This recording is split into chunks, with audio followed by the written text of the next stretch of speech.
I just got back from South Carolina. Get out of here. Yeah, I had a death in the family. One of my cousins passed away. Wow. My So condolences. yeah. So last weekend, we buried her on Sunday. So last weekend, we left, spent the weekend Mm. down South Carolina,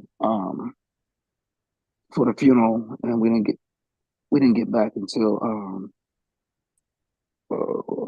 Monday. Yeah, Monday night actually. And I think the weekend it came before that. I think I had a frat meeting or something like that. Mm. So, just been, a lot of shit happening. Um, Yes, sir. We're on air. okay. So, okay. Card on this side.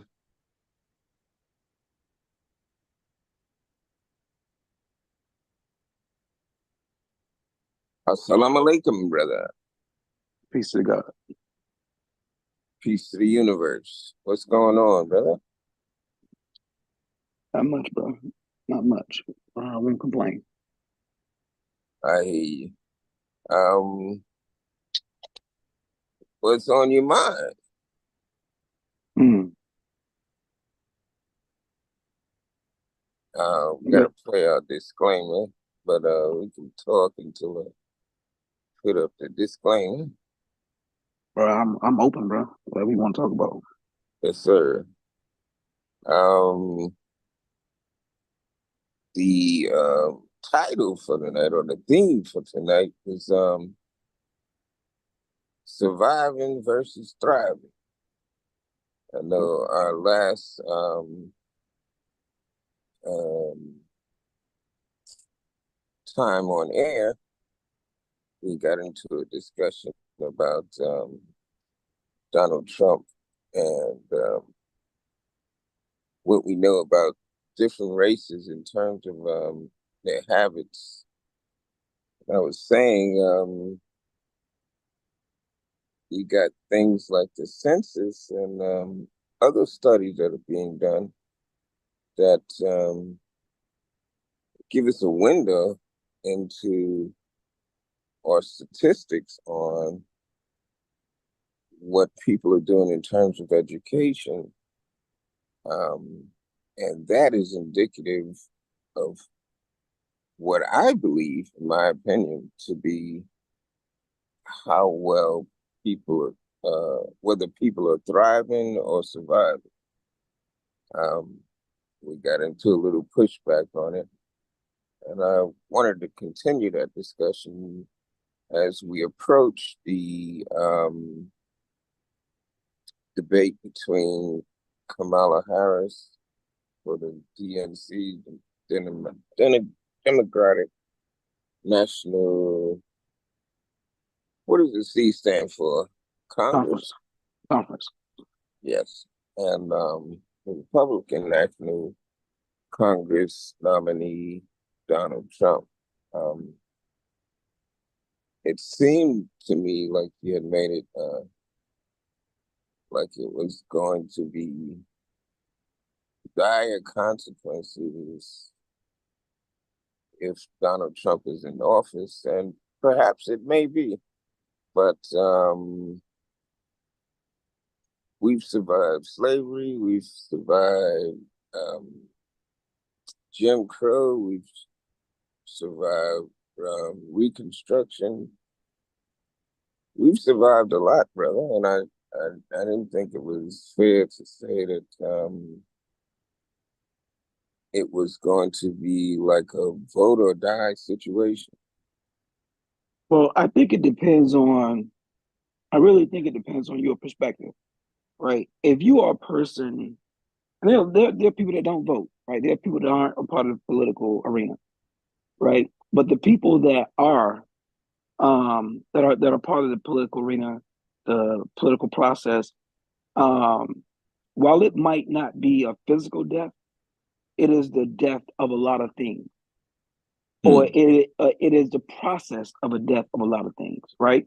So when we look at what they did, what they're trying to do with voting rights, what they did with affirmative action, right? What they did with women's reproductive rights, what they did with the Supreme Court, what they want to do with Project 2025, right? So while that might not be a physical death, right, it is a death, mental death of a lot of things. Now, if you're not, a part of the political arena, then, you can look at things like, well, we survived slavery, we survived X, Y, and Z, right? Then it could literally be water under the bridge because you could look at life like life is a struggle, and I've been struggling all my life. So what's another struggle, right? That's one way to look at that, right? But Yes, sir. but for some of the rest of us, we have a vested interest, and so when I say it is like a death, it is like a death because to me, because I know what affirmative action did in terms of education, right? For people like myself, for people like the generation that was before me. The reason why we have a Barack Obama, the reason why we even have a Kamala Harris, the reason why we have black HBCUs, higher level of education. A lot of those things came out of the political arena, right? The rights that I feel like we enjoy as Black people here in this country came out of the result of what happened in the political process. Um, the reason why we are free people was because of the Emancipation Proclamation, which had to be signed into law because it was by law that we could be slaves, right? And it wasn't, it took law to free us. Agreed. And so without things being on the books, then on the books, I'm talking about law. If it's not law, it doesn't matter what rights you think you have. It doesn't matter that you are a man or that you are a woman or that you have freedom of speech. If it's not law, well, you don't have freedom of speech if it's not law. You're not considered a man if it's not law. And so to me, it is death. I Indeed. see when I see things when I see them trying to take rights that we fought so hard for, and when I see them talking about taking our country back, to me that is a death. That is a death of rights and freedoms that we have gained, and to go backwards, that is a death to me. It's understood. Um, I just thought it wasn't clear before we got off air. Um, there was one other question, but let me play the disclaimer first, then we'll get into it. You're listening to Black Mental Health and Race. I'm your host, MF Doug, and my co-host is Dr. Moore. We try to come on at least once a month just to do a wellness check on each other and a wellness check on our audience. We had 10 plays this time around, Dr. Moore. And let me get into the disclaimer.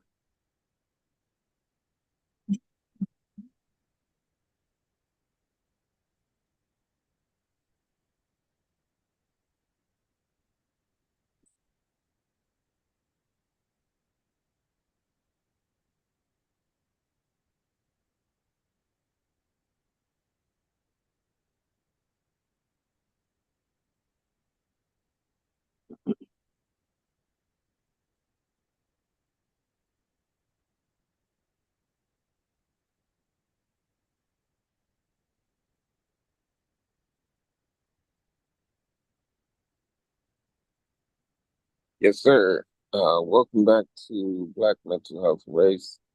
Um, so my other question was, or clarification was, um, as you said, and I agree, we need to focus on ourselves and not other people. But I think if you want to know um, how to do a thing, you should look at people that are doing it well. Um, however, let's focus on ourselves. I think there are a lot of statistics out there that show that we, for some reason, I'm pretty sure we um, advocated in our homes higher education is the key to a better life as an individual, and that individual can be part of a collective even if they don't agree on everything. They will agree upon a survival mode like any other people that come here from the United States. I think one of the um, bad things is that we were here before everybody else. And so we don't see the urgency of that collective that you explain, and that we're just not going to agree on everything. So I see our dilemma, but I'd let you expound on it even more before we get into our regular program. Okay, let me be clear what you want me to elaborate on. You want me to elaborate on the collective? Yeah, not on the collective per se, the stressing or the actual doing of higher education in the Black community. Okay. Not necessarily why it doesn't happen, but why it's not a priority for us. Well, here's the thing. I don't feel like it's not a priority for us. I think it's a priority for some of us, depending on where you come from. And when I say where you come Agreed. from, I'm talking about your family dynamic. Right. So, interesting enough, I was having a conversation earlier um, with one of my cousins, and we were talking about education. And I was saying how, education was not something that was stressed in my household coming up, right? Agreed. And so, because nobody in my household, in my family, had an education, right? And because nobody in my household had an education, like my grandmother didn't have an education, my mother didn't have an education, um, my uncles and aunts didn't have educations. You know, I don't know, maybe one of them may have graduated from high school, maybe one. So Hmm. education wasn't something that was stressed. And so because education wasn't something that was stressed, nobody, because nobody sort of value of education, right? So Hmm. what was stressed? Get the job.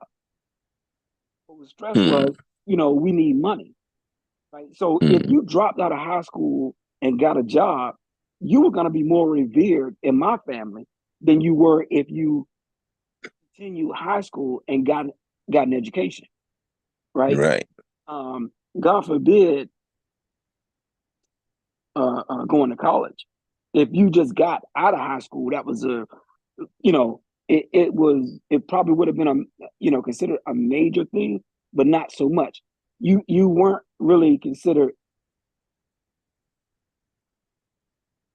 great because you got a high school diploma than someone who got a good job. Hmm. Right?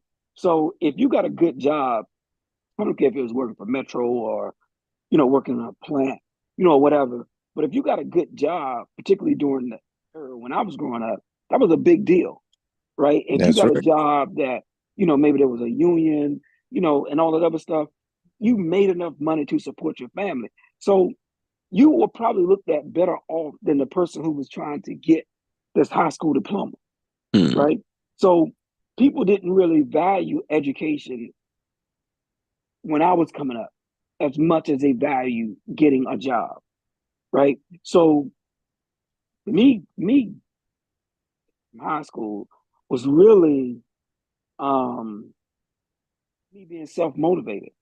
It was not any because if I woke up at any point and decided I wasn't gonna go to school, it would have been no big deal. Hmm. I would not have gotten um accosted, by my mom or my grandmother. As long as I went out and got a job, it would have been fine. It would have Right. sufficed, right? And so, when you go back to talking about education in the Black community, um, for our generation, um, it just wasn't something that a lot of our household. Mm-hmm. It just wasn't something that a lot of households stressed, right? Right. But if we go back to what I was talking about earlier, when we talk about who becomes president, right? Whether it be, Vice President Kamala Harris, or, Trump, Mm-hmm. it matters in a lot of ways in that if you were a person that went to college and you got an education, but you got student loans, Mm-hmm. right? So if you got an education, but you got student loans, it's hard to balance that out, right? So Mm-hmm. let's say you get a job teaching. Well, you you're gonna struggle as much as a person who didn't get an education, right? Mm-hmm. So education is not really leapfrogging you ahead of someone who doesn't have an education, right? So depending on what your degree is, volumes about what you're gonna be able to do with that degree, right? And so what happened in my generation, because a lot of us were first generation people going to college, people didn't say, well, people said go to college and get an education. Some people said that, but nobody really advised you on what to get a degree in. So a lot of people went to college and they got a degree, and then they came out to figure out, now what do I do with this degree? Mm-hmm. And I think that's one of the situations to be in. I was one of those people. Growing up the way I grew up, my family later in life decided to go to college, getting into college, and graduated with a political science and history degree. Um, and I came out, and one of the, you know, harder things to do is to try to explain to someone what my degree could do for that organization. And so I tell my kids, in terms of going to college, I don't just tell them to go to college and get a degree. I talk about the degree that they need to get, Mm-hmm. because the degree should speak for itself, and you shouldn't have to defend the degree, All right. right? And so again, if I'm going back, to the argument about having an education, versus who's in office, people like me who have student loans, who's in the White House? Because if I got somebody like Biden, who's fighting for student loan relief, student loan forgiveness, that means something to me, right? That means something to people who are going to get this education that you're talking about that's supposed to liberate them. Because having an education is not necessarily going to liberate you. We would like for it to. That's the goal, but it doesn't necessarily mean that. But go to school and get an education. If you could get your student loan forgiven, right, and then you can give back to the community in a more productive way, then yeah, that speaks volumes. That's extremely helpful. So it matters, who's in the White House and what their goals are, what their policies are, right? But if you got somebody like Trump who wants to be president and then says, well, when I get in, I'm going to eliminate the whole office of education. The Department of Education would no longer exist. But that's bullshit. Like me, Indeed. or Indeed. or a person or anybody who's trying to hope to send their kids or their grandkids to college, and you got somebody saying, "Man, fuck the Department of Education. We don't need that." What? That's bullshit. So it matters to me. So when we talk about a political, death, yeah, that sounds like death to me. Understood.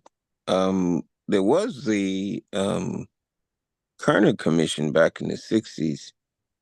Um, I forgot what prompted it, but I think it was on the cusp of the death or assassination of Dr. Martin Luther King. Um, Oh no, it was on the death of assassination of John F. Kennedy, as well as Martin Luther King. A series of upheaval in the government of the United States in the 60s, and the underlying base on race, um, that these upheavals were even occurring. The Kerner Commission took all of the data that was available, and the conclusion of that Kerner Commission special report was that there were two Americas: one black, one white, one um, educated and thriving, and one a permanent underclass. I think in the 70s or 80s, they updated or perhaps even the 90s, they updated that Kerner Commission report to see how well we were doing as people. And the situation had gotten even worse for Black people. Um, I think it would be fair to say, whether we're experts or not, that there is some indication other than academics that said that we're not thriving as people. We're doing well as individuals. And at one point, at some point in the political process, we may need to look at us as a race of people because, on a personal note,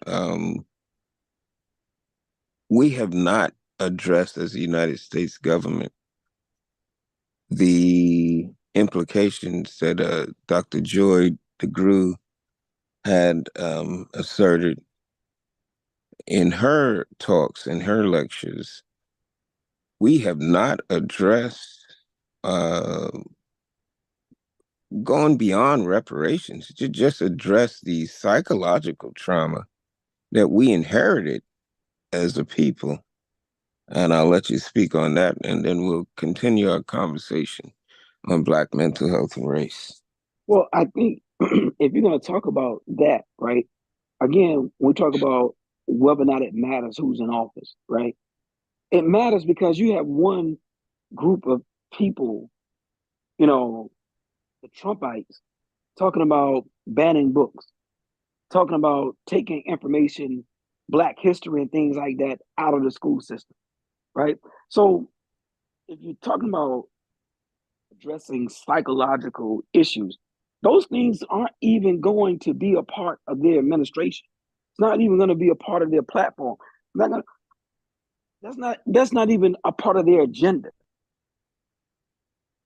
You know, if we go back to Martin Luther King, the reason why Black people from the Republican Party to the Democratic Party was because of Kennedy and the relationship that Kennedy had with King, right?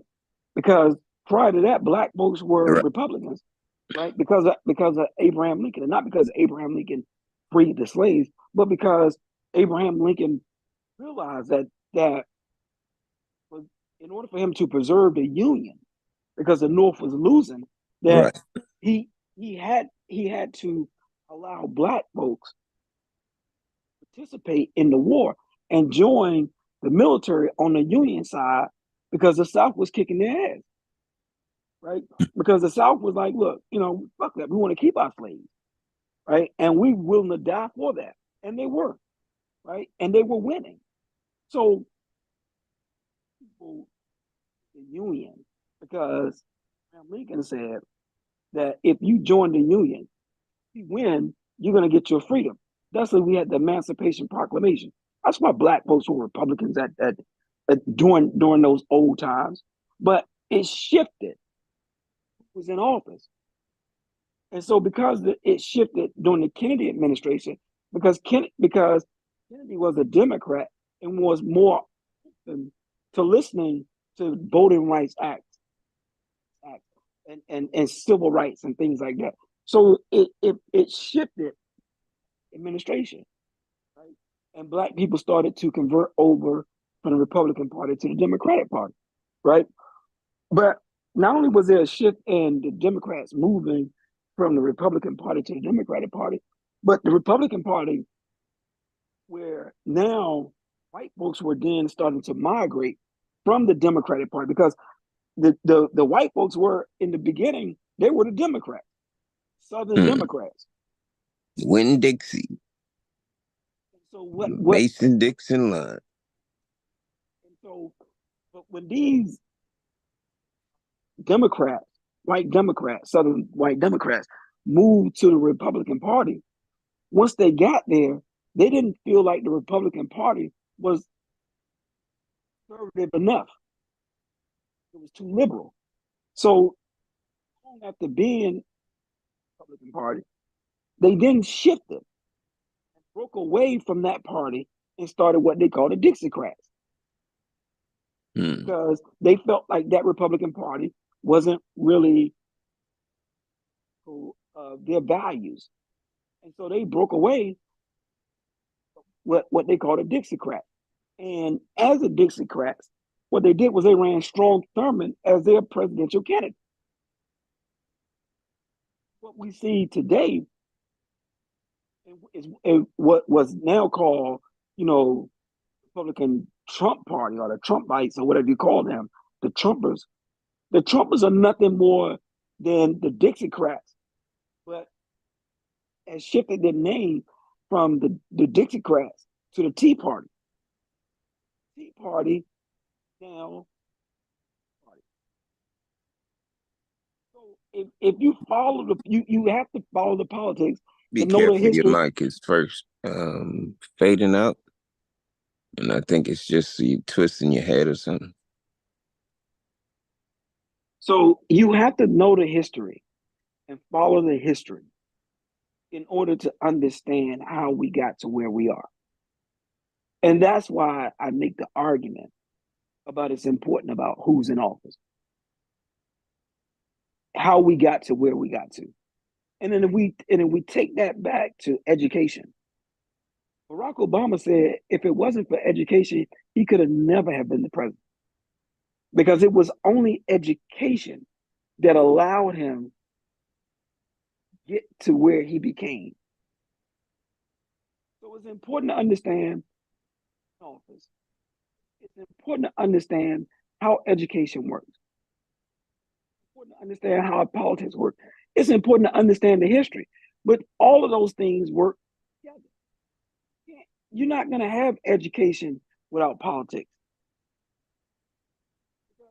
There's a depending on who's in office, they're going to try to prevent you from getting an education.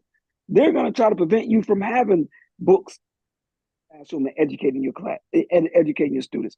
They want to remove education department. So while black folks have slavery, why they have survived that, why they have gotten to where gotten. It's not because they just survived slavery and they said, "Oh, we are on our own now." Let's build our own institutions. Let's build our own X, Y, and Z. They only were able to do the things that they were able to do. The process and the laws that were put in place that said, "Okay, you can have an HBCU. Okay, you all can go to school. Okay, you all can have loans. You can have Pell Grant. You can have X, Y, and Z."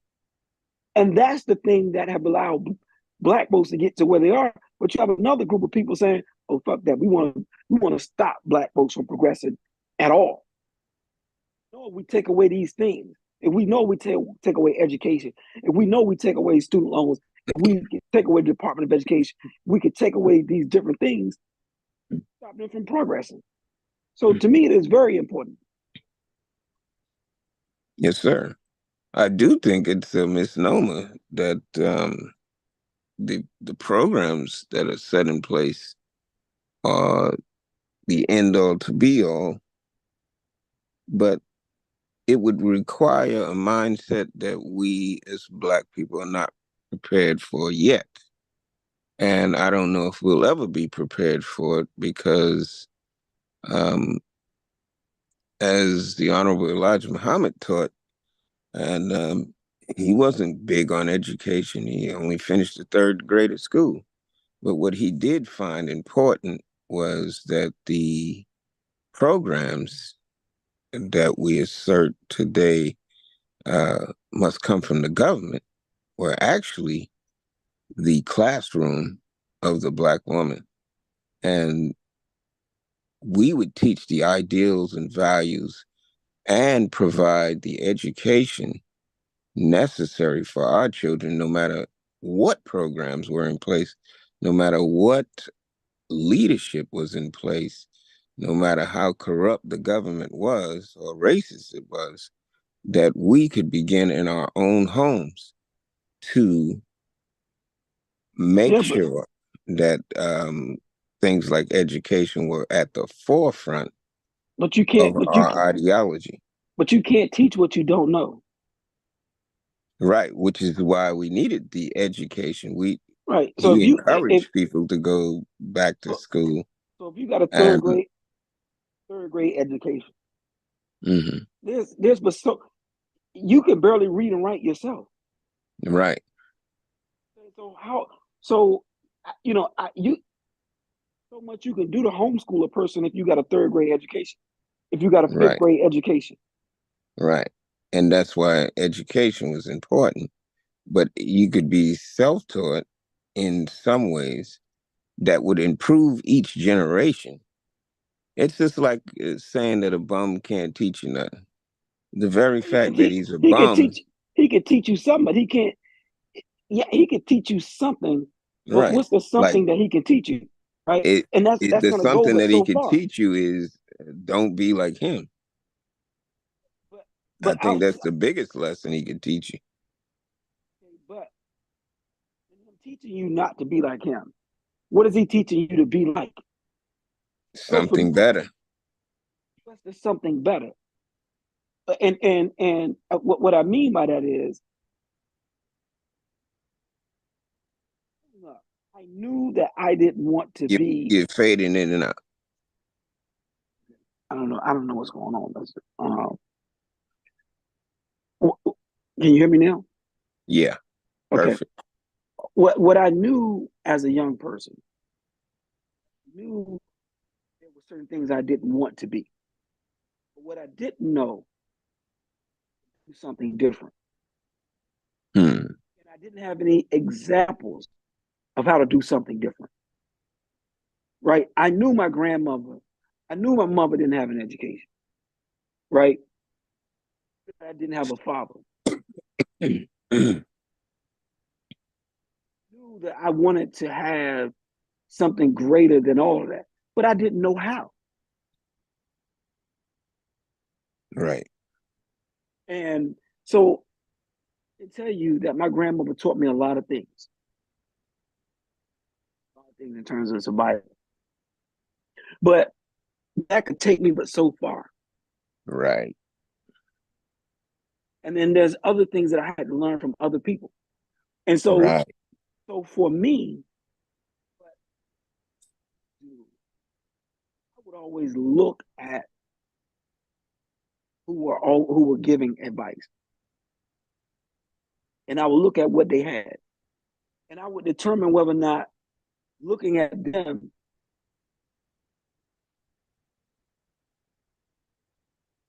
I wanted so much of their advice. Because if you're not rich, tell me how to get rich. right. And then that leads to my last point on the subject matter. And that was looking at people who were not only thriving in education, but thriving in industry, thriving in entrepreneurship.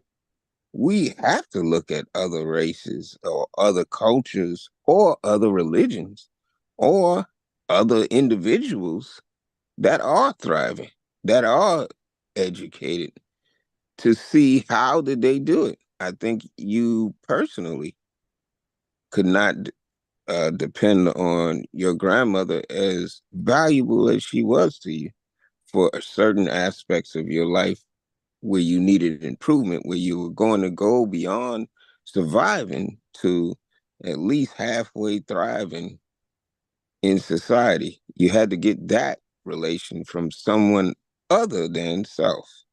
But So I thought but it was important to look at other people. It's not wise to dismiss the fact that other people are doing it. If I wanted to know how to get my doctor's degree, I would have to look at a person like you. I couldn't depend on my family because they haven't achieved that, although my cousin has achieved that. But the point would be that I have to look outside of myself and not be so egotistical that I could not even my enemy look at them and say, okay, here's how I get some leverage in life, because I have to see what they're doing and see if I'm doing that same thing. And if not, let me copy them, at least so that I can get some leverage in life, so that life could be a little more difficult. So life could be more than just surviving every day, but go into the higher echelon of trying to thrive in this society, no matter what race you are, what religion you are, what lifestyle you keep. Any and all of those things, which are important, are not as important as finding keys to life. And you there's know, certain keys to life. I agree. You know, but here's what I add to that. You heard the saying. If you're the smartest person in the room, you probably need to leave that room, Hmm. right? What I know, what I'm good at, not so good at, right? So in raising my kids, when they fifth grade, right, fourth, fifth grade, you know, we would get them tutors. Hmm. Yes, sir. So if they were taking, certain levels of math, or English, you know, it'd be foolish to say, in this house, what I'm saying, we teach, one another and all the rest of that, but it doesn't really make sense because certain skill sets. Hmm. So I get them a tutor. We put them in, you know, um, math programs, English programs, you know, so that they could advance, because my doctoral degree is um, in psychology. I have a master's in education, right? But that doesn't mean I know everything about education. I know enough to say, oh, well, this is what you all are working on. Then you need a tutor that specializes in this, Hmm. right?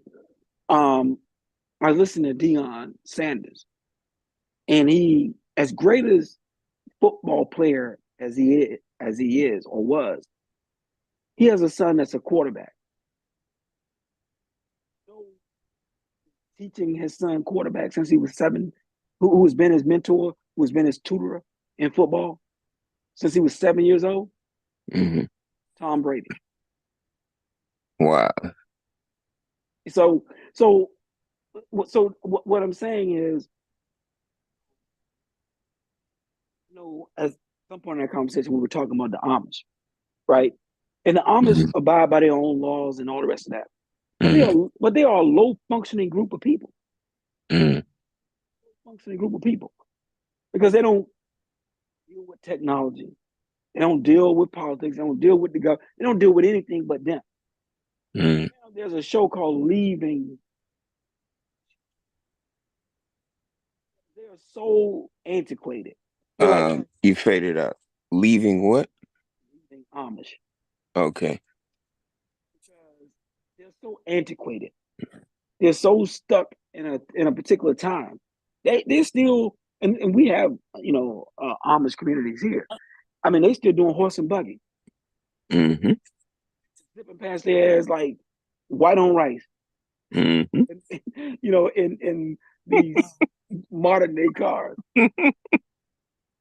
and they have Amish market and all this. They have good food. You can go and buy because they grow their own You food got and all the some rest of good that stuff, chicken, bro. Some good ass chicken. and fruits and vegetables and all that, Yes, right? sir. And The so chocolate they barter, they barter and trade. You and know, baked goods. for all intents and purposes, they are very low functioning bunch of people. Right. Well, I wouldn't necessarily try to denigrate their lifestyle. I I'm not. think I'm for not. I'm them not. I'm it's not a dinner. life. I didn't say When you were. I'm yeah. just saying in general, I would say that they're on a different time. Well, and that's the whole thing. So when we start talking about thriving and things like that, right? So depending on how you're defining thriving, because if you're living the Amish community or you're living in the community that you and I live in, that's a different level of thriving, right? Mm, Because what's important over here in this world is not important in the Amish world, right. right? So they just, basic things is probably what they, you know, to, right? And that might be the rich, richness for them. Right. So depending on, so they're not kids that go to school, go to college, or anything like that. They don't even you got they don't even send their kids to the dentist. Mm. You know, toothache or whatever, they pull that damn tooth themselves. They're self-reliant people. Um, I think what the um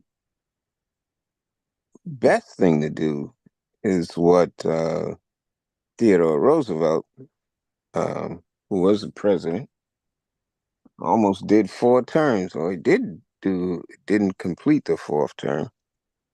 The only president in the United States with that many terms, who were in the midst of a war, and that's how that was possible, even though it wasn't the law. But I think one thing that was an issue for him was whether the United States will become an isolated nation. And what he discovered and what most Americans ultimately agreed upon was that we were too big to isolate ourselves like you are describing or depicting the Amish. We were too big. We have to be involved with other nations, even if it is an adversarial position that we take with these other nations. But there's something calling sharing technology, sharing things, even with your enemies.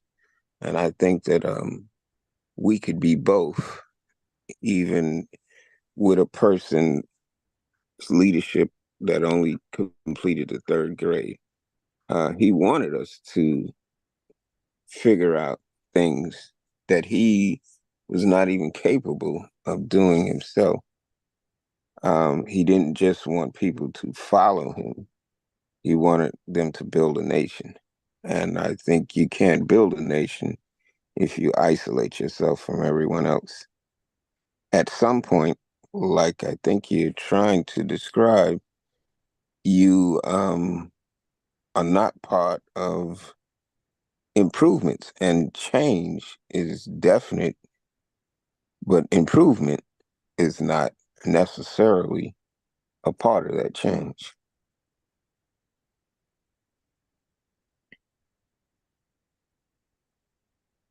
You said improvement is not necessarily a part of that change. Right.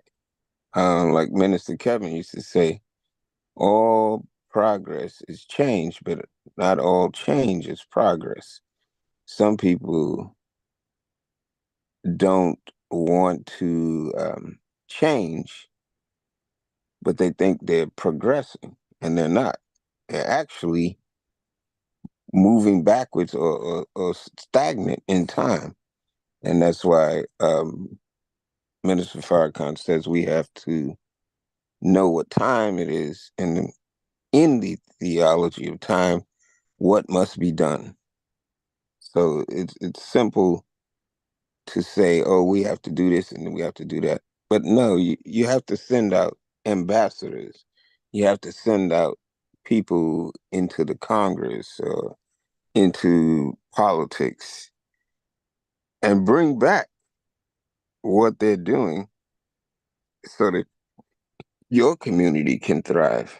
And I think that people of all diversities that want to thrive actually see this insight and are not afraid of being a part of other people. Um, I don't know if we're there yet as Black people, but we're pretty diverse, and we're pretty involved in the government, and rightly so. And we're pretty involved in politics, and but maybe not as some would desire us to be in the Black community. Some criticizing us for not voting enough or not participating in local politics to make sure that we're getting everything that we're supposed to be getting. It's a difficult subject, and I'm glad we clarified it, brother. And I'll give you the last word on it before we move on to another subject. Well, change is inevitable. Acceptance is optional. Hmm. So, um, the reality is, it goes forward. It doesn't go backwards. So um, whether you accept the fact that technology is here, um, doesn't mean that whether you accept it or not doesn't mean that it's not here, right? Whether or not you utilize it or not doesn't mean that it's not here, right? You can go kicking and screaming, saying, you know, Facebook is the devil, Twitter is the devil, Instagram. You're gonna the rest of the world is moving on with all of that shit. Hmm. You can sit there, become a dinosaur, and say you ain't using none of that shit. It's all of that. Hmm. That's fine, but your ass will die, and the Hmm. world will move on. Hmm. You can go buy an island. You can go be a country, and you can say I'm not going to deal with anybody else, any other country, and your country is going to die, Hmm. and you are going to die, Hmm. right? Because here's what we know for sure: medicine, education, biology, technology, all of that shit is advancing. Hmm. It's always advancing. You have people in the late 80s, the early 90s because of AIDS, because of HIV. But people are living undetectable. And thrive. A couple ago, we had COVID hit. Nobody knew what the Hmm. fuck to do. But Hmm. today, COVID hit some people, and you know what that shit is, Give it 2 weeks in isolation. You'll be all right. right? And so there's this, you know,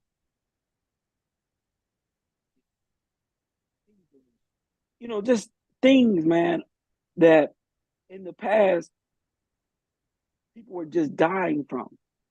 You know, shit people used to have blue pox. Uh, I forget what the name of it. Um, uh, Smallpox? smallpox. People were dying from that. Thousands of people were dying from that, Hmm. right? But today, you could get a shot and not have to worry about that. Not have to worry Hmm. about ever getting that. So a person, black people, whatever, rednecks, you know, we just want this country to ourselves. We want. I mean, those idiots are gonna die if if Hmm. if if it was left to them Those alone. ideologies are gonna die. That type of mentality is just it's stupid and it's self defeating, right? So I feel like you can do what you want. You can choose whatever, um, to live your life whatever way a person wants to, try to live their life. But the reality is that the world is going to move on with or without you. Hmm. And I think that's the key point of tonight's theme. You're listening to Black Mental Health and Race. And when we come back, brother, uh, do one little final segment on this notion of surviving and thriving and the difference between the two. Because to me, that isolationist or nihilistic thinking is stagnation and ultimately death because the world moves on with or without you, no matter what side you take. If you're not thinking properly, then you could become ineffective no matter what you believe or who you believe in or what group you're with. So it's best that we try to get an understanding not only of ourselves, but of others and to see what's working and what's staying stagnant and not being beneficial for the future. We have to always be thinking about the future, although we're living currently in the present. It's called forecasting and understanding what hasn't worked for us in the past and what could help us in that effect. And I thought that education, out of all of the things that we can learn, education in these different fields, in these different industries, um, not necessarily in the, as Minister Farrakhan said, in the humanities or sociologies, but more so in the technical and in the scientific fields. Those are the types of education we should stress for. I wanted to come back and talk about a person who isn't running for president, but ironically was a Democrat and wanted to see democracy thrive, but he recently switched over to Trump. And why do we, or discussion on why do we think that is? And not that the Republican Party is the end all to be all, but just the way people think and how well can we analyze it as laymen and not only analyze it, but to internalize it for ourselves and how can we thrive from that information, even if we still want to be Democrats, even if we still want to be this or that, how can we use information from people that are influencers without changing our allegiance? I think that would be more important and beneficial to Black people in terms of leveraging our power and our decision making for our families in the world. You're listening to high vibrational discussions. They're not going to be very popular. They're not going to save your life. They're not going to make you feel good. We only have a consistent audience of 3 or 4 people, but I guarantee you this is the best discussion that you will hear tonight or any night. And I think that's part of my arrogance, but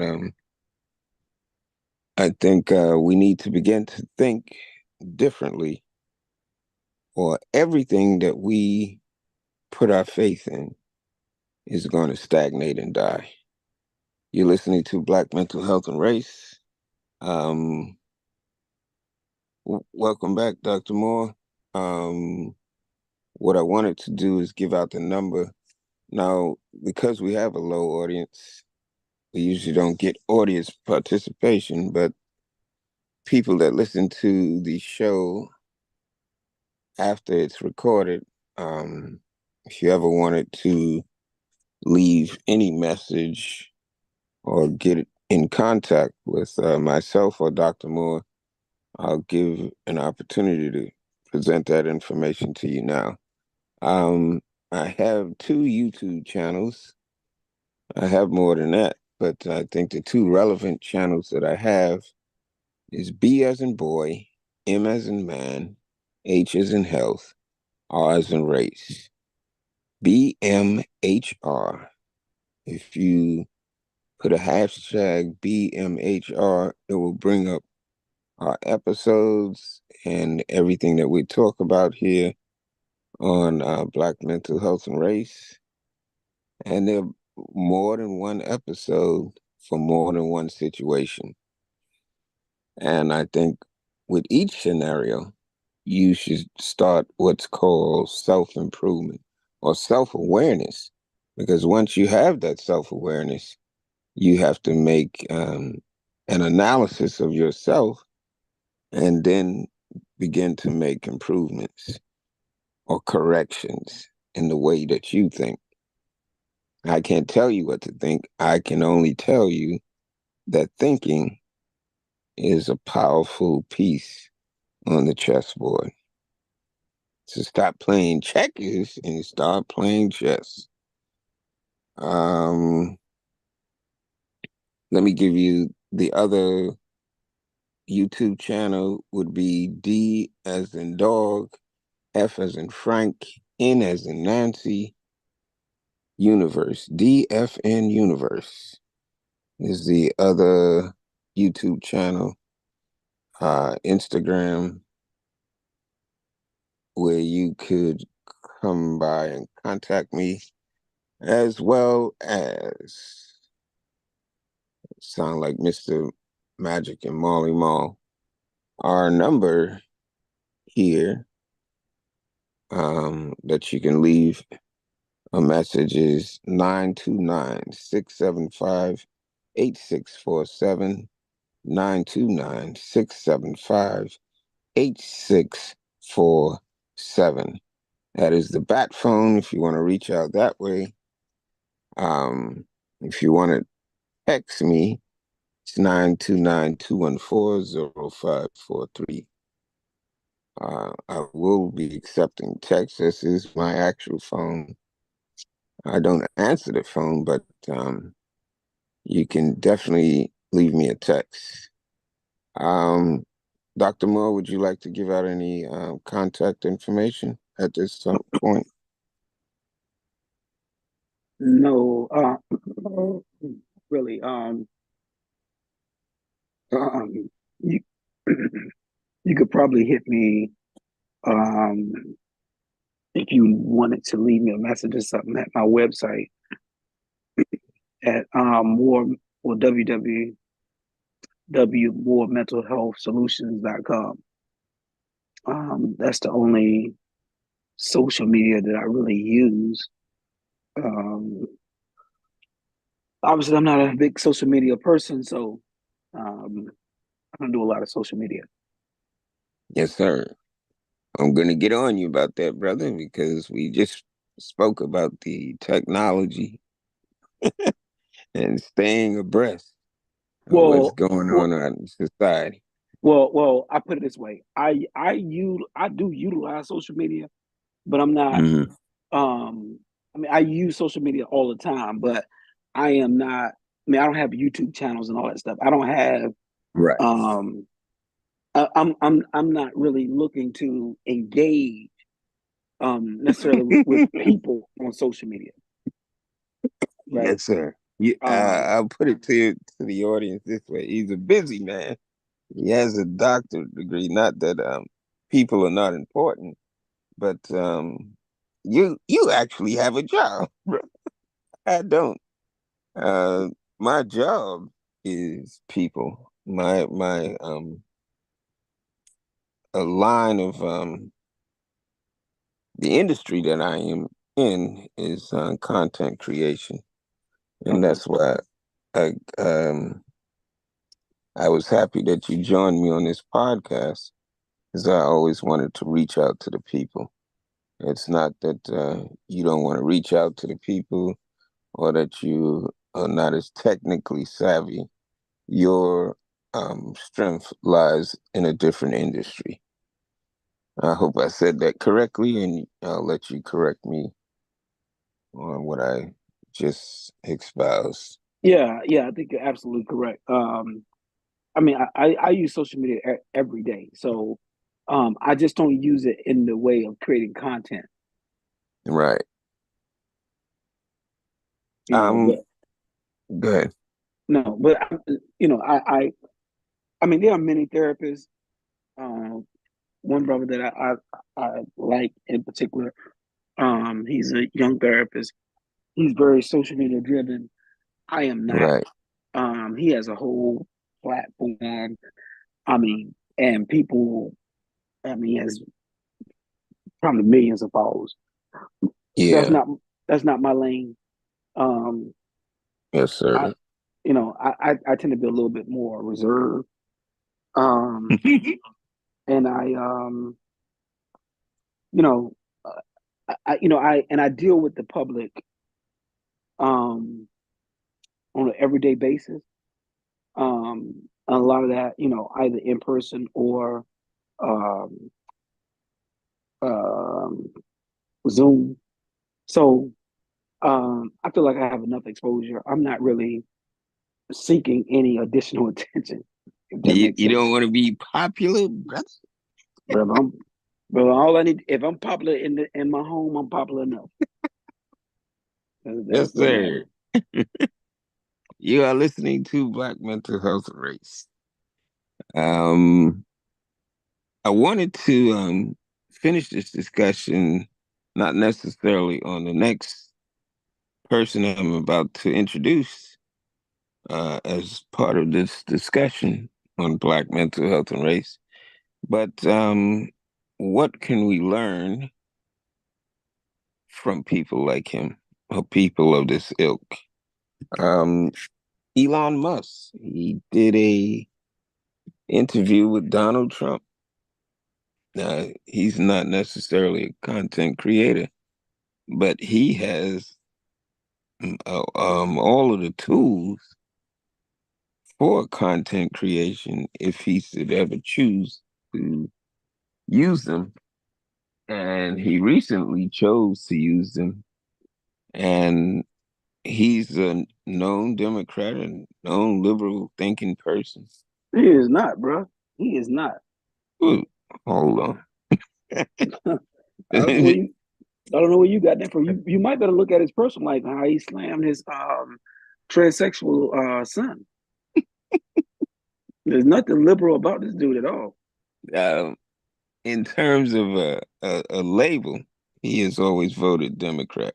No, bro. This dude was a Trumper when Trump ran the first time. Right, This dude is a rich billionaire. He only gives a freak about right. things that are going. And He's not, they're there's nothing they're rich. democratic. there's nothing democratic about this dude. This dude is one of the biggest narcissistic people that are out there. He doesn't give a freak about being Right, liberal right. or being democratic.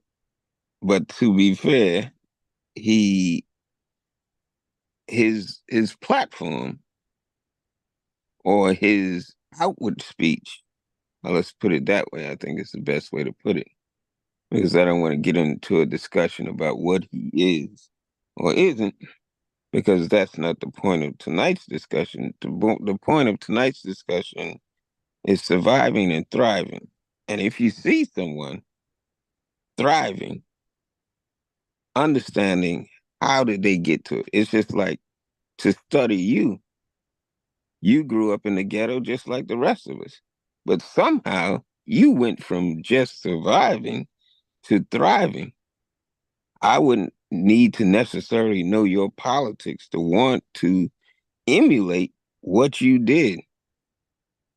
I wouldn't necessarily want to agree with your politics or whatever, your personal family life, to want to be able to emulate what you did. You have a success story, whether people want to agree with your lifestyle or whatever.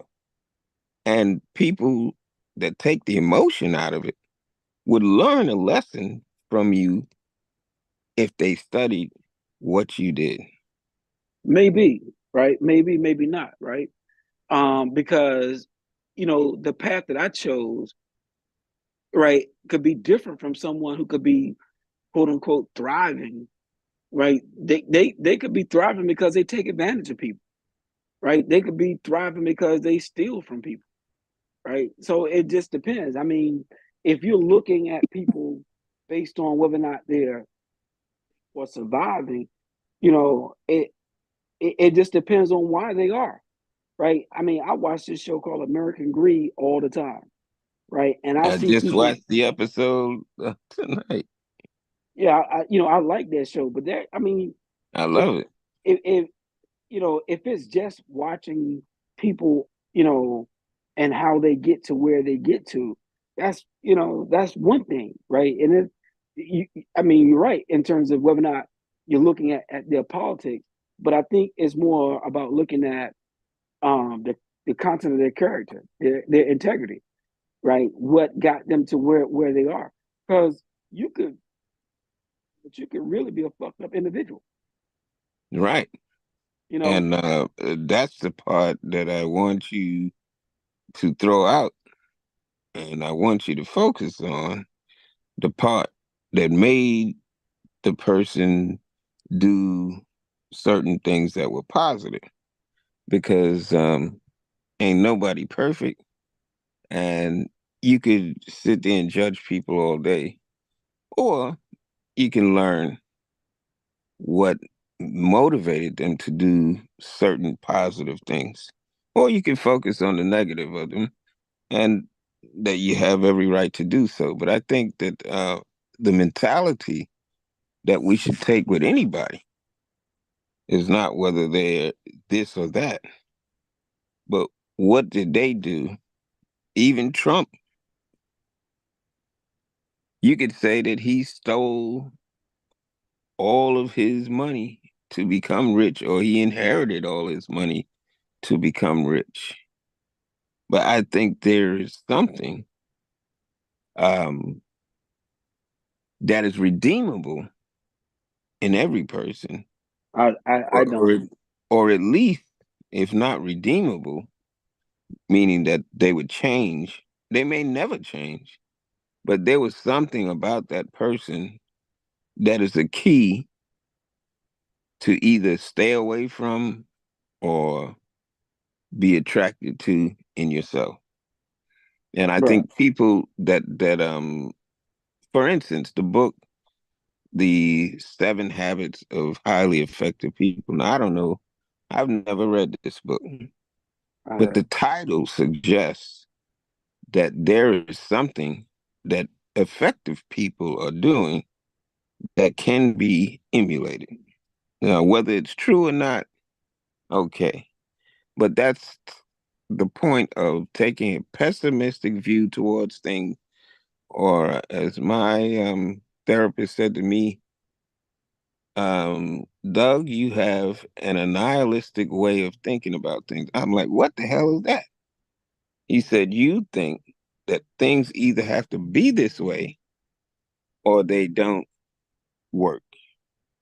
And that's just not the way the world works. You have to be open to understanding things for your own self instead of just rejecting outright because this is that and that is this. He said, a nihilistic thinking has no openness to different ways of viewing things. Well, I don't know about a nihilistic, but that sounds like dichotomous thinking, Right. Same right? thing. Um, and that's a all of nothing type of Right. mentality, Right. which is very destructive, right? Right. Now, Um, based upon that and based upon your background in psychotherapy, is there a point where we can be, what's the word I'm looking for? Objective instead of judgmental, and a point where we could be open to discussions rather than being closed. well, it depends on the discussion, right? Right. So if we're gonna talk about um this guy that walked into the church in South Carolina and killed 9 black people in a church, Hmm. right? Even as a therapist, I'm not that open to a conversation about that. I Understood. think that But person is wouldn't a a person of his ilk be open to it? what do you mean a person of his ilk? A person that thinks that white people are being attacked genetically. Well, no, I no, hear that we because just had another shooter.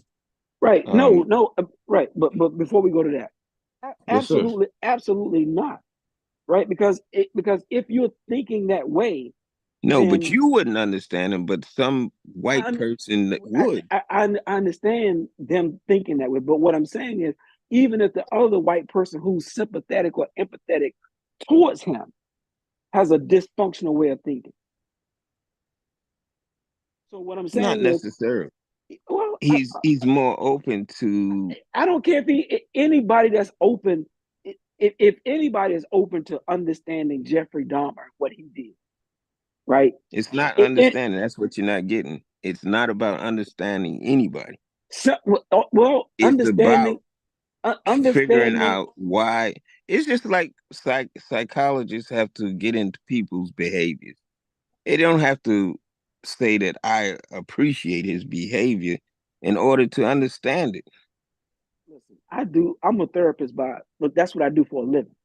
Right. So I You understand have people. to be open Right. to people. I know. I know. I'm open to people. But if somebody comes in and says, "I want to murder my wife. I want to murder my husband," right? I don't have to be open to that. Right. That's not what they teach us. Understood. What I want to do is tell this person how that way of thinking is dysfunctional and harmful. Right. So if someone is coming to me and telling me, how they understand George Zimmerman, how they understand these races, how they understand X, Y, Z, but my job is not to be empathetic to that. My job is to tell them how dysfunctional that way of thinking is. Right. If someone And is how did telling you come about this skill?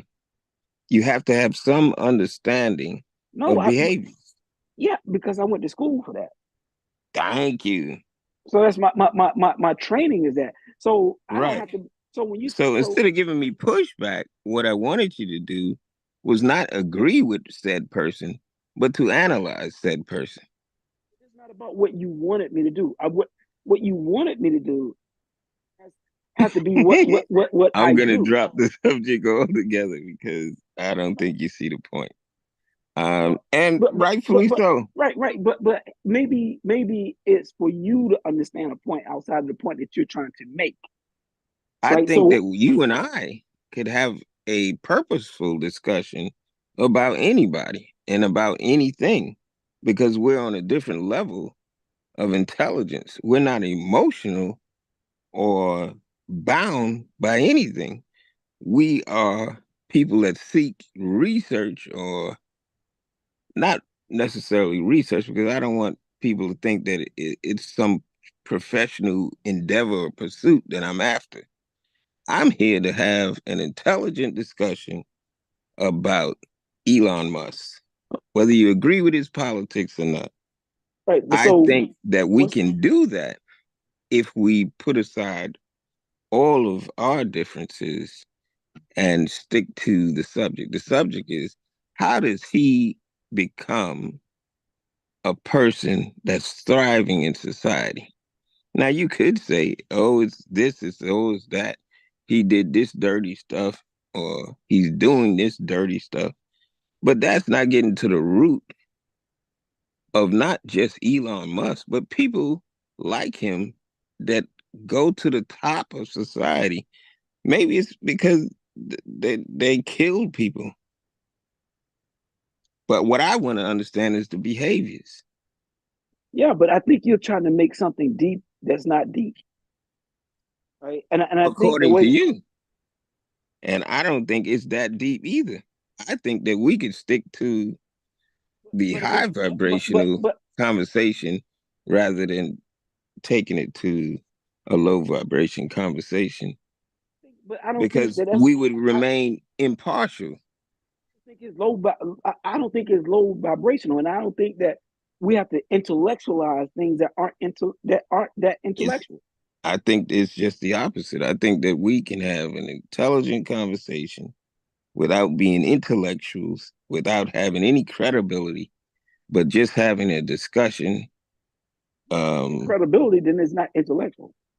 You're not having an intellectual conversation when there's yes, not sir. credibility. Yes, sir. There's nothing scholastic. There's nothing scholastic about a conversation that doesn't have You got it, credibility. brother. I'll leave that alone. I'm just saying, if you want to look, have an intelligent conversation, people You have to don't be even able. know what the conversation was going to be. You just And I, immediately dismissed it.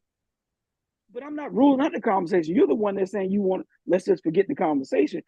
But I'm saying if you use the terms like intellectual conversation, right? Intellectual conversation requires accountability, right? But if we're just going to talk about our opinions, there's nothing intellectual necessarily about our opinions. And the thing is, I don't know Elon Musk personally, or or anybody personally, but having a I don't conversation either, but I about think I can have an intelligent conversation.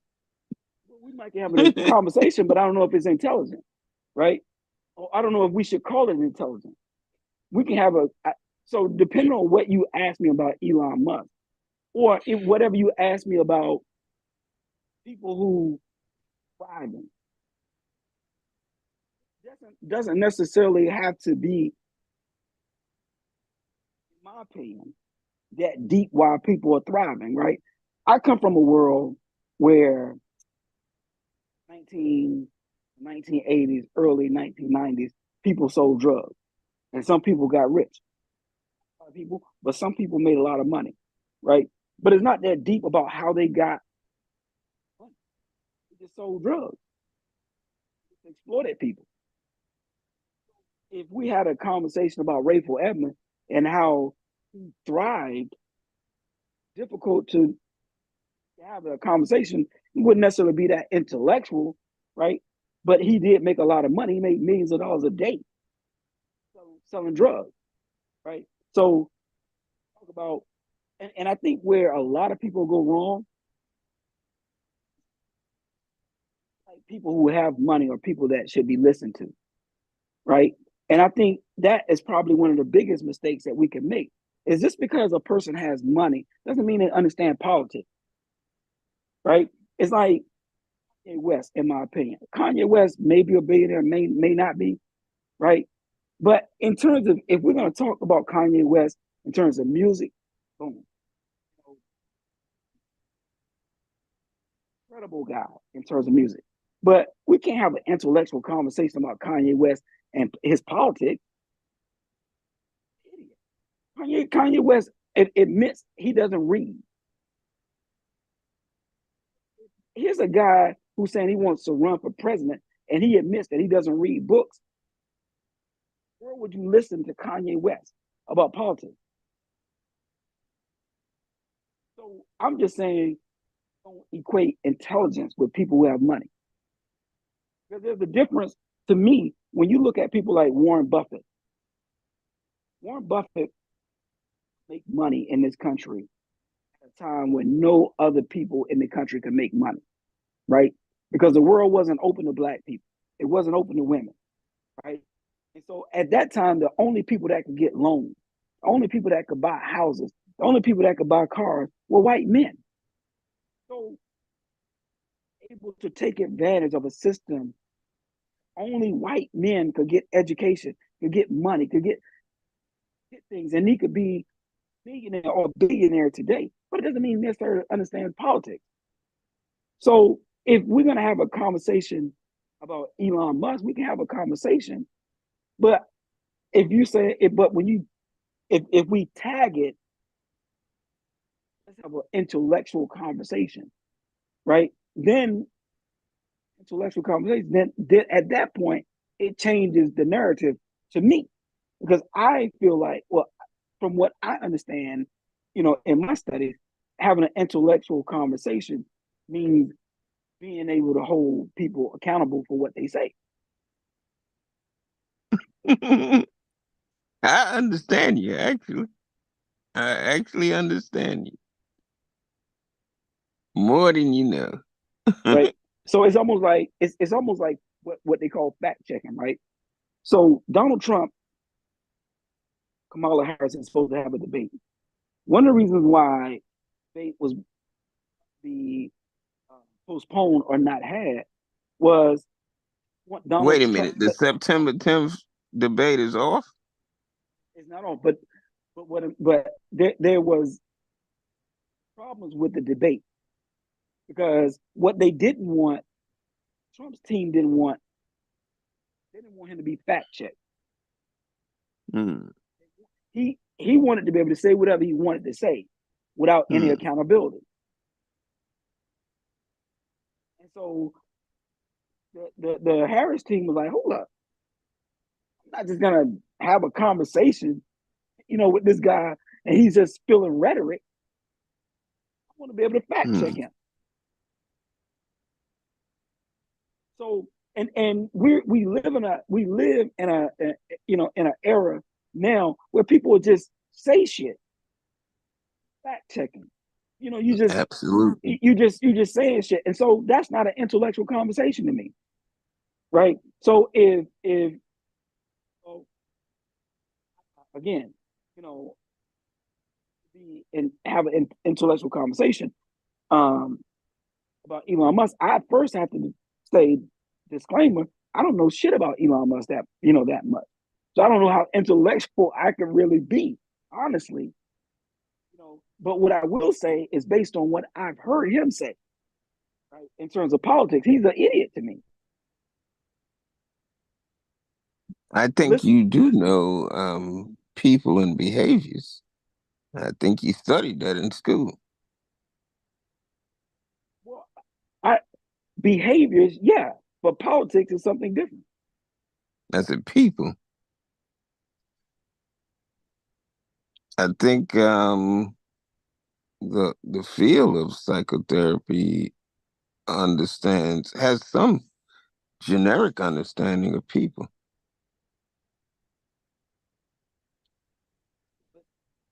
But I might You're know, fading. Go yeah, ahead. but it's still generalizing, right? And so if you're Right. asking me to generalize about people, that's not really intellectual.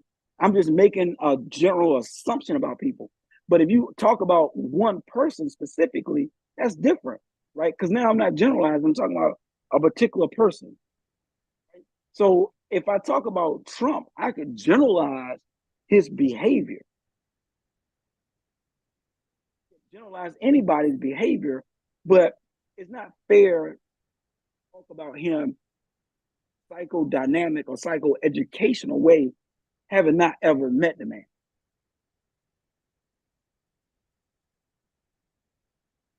Understood. What would you like to say in our final thoughts about Donald Trump and or Elon Musk?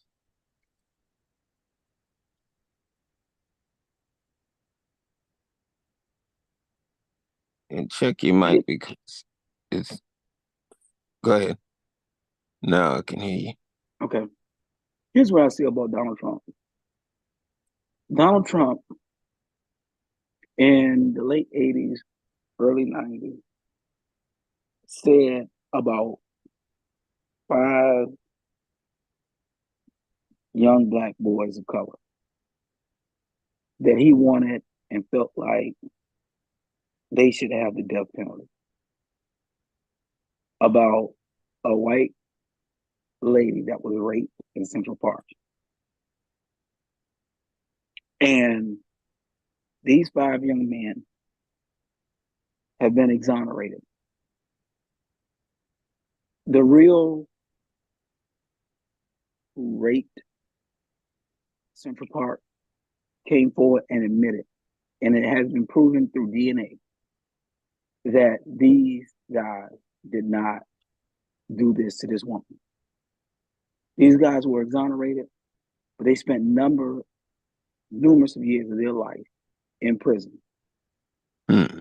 because of this. To this day, Donald Trump has not retracted. Has he Still believes that they're guilty. still believes that they're guilty? Still believes that they should be in jail? There's someone, in my opinion, my personal opinion, any black person who could support a man like that, who felt that way about young black babies, young black boys, then, and still feels that way now, to be your president, feel very sad person. Because there's no way, look at those young, the way that they were mistreated, the death penalty for them. Even to this day, after they were exonerated, and the real perpetrator comes forward and says he did that, boys be exonerated, and him not have passion, the nothing in him to feel anything for them. He still believes that they did this. I don't have, it ain't got nothing to do with being a therapist or anything else.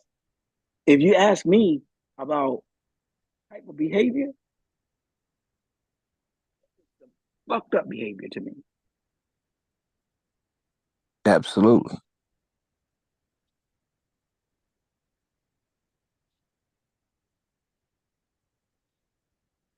What do you think would make a person unbending to the truth? Well, again, and I don't want to come off um, trivializing, um, but I don't think it's that deep, right? I think that just have a race. You could just be racist. You could just be ignorant, and your ignorance of something can make you that beholding to that. I don't think it's. Mhm. I don't think that you know psychologically. I have to super examine that type of mentality because I don't think that mentality is that deep. Agreed. I think we can extract from people like that um, some type of not necessarily analysis, not necessarily opinion. I think you can have an intelligent discussion about people that act like that without being a professional about it. It's just a discussion. That was my point. Well, What was your last point about Elon Musk before you forget, and then you can return to whatever you're saying. I don't have that much of an opinion about Elon Musk. I think Elon Musk, in my opinion, I think Elon Musk is very ignorant. I think he's very ignorant. And most of the things I hear him say, I mean, he changed his platform from Instagram to X, right? Hmm. He's the one that's in charge of Instagram. Hmm. Um, I think unfortunately, um, Um, Not Instagram. He's in charge of Twitter that he Twitter. turned to X. Okay, Twitter turn to X. Um, I think with money, um, money gives you a certain power, and I think with money, um, he's been able to do things um, that are very unproductive to a lot of people, unhealthy to a lot of people because he has money, right? And I is guilty of any of the things that is alleged against him. But if so, I think money had a lot to do with that. And Hmm. so if we're looking at behaviors, I just think that money does things to people um, that change them in ways. And it doesn't, and that's why, I think I was so passionate early about we're talking about people that are thriving, right? People like R. Hmm. Kelly that was thriving, you know, did a lot of things to people because he was thriving monetarily. And could you learn something from his life? Yeah, I'm sure you could, right? You could probably learn some things from Harvey Weinstein in his life, right? But but Hmm. but money put them in position where it doesn't change you. But money is more of the character and personality that you have, Hmm. right?